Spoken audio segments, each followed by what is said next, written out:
Radim jedan recept koji sam našla kod Rick Steina, mog omiljenog autoriteta za sve riblje. Rick Stein je jedan engleski šef koji ima jedan riblji restoran u Cornwallu i dosta je radio emisija na televiziji. Imam dosta njegovih kuharica i moram priznati da jako volim način na koji on tretira ribu.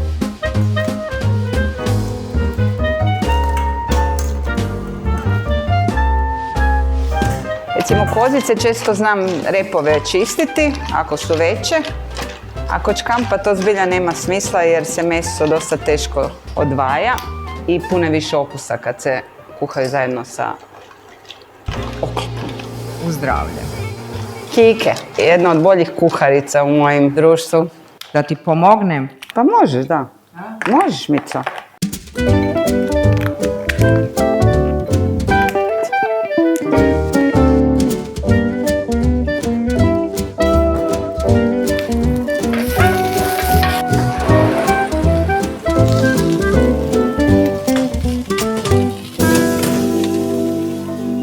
To je to.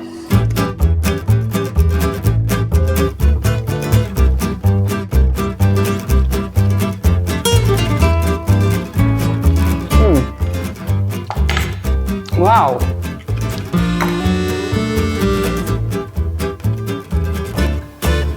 Fantastično. Jel da?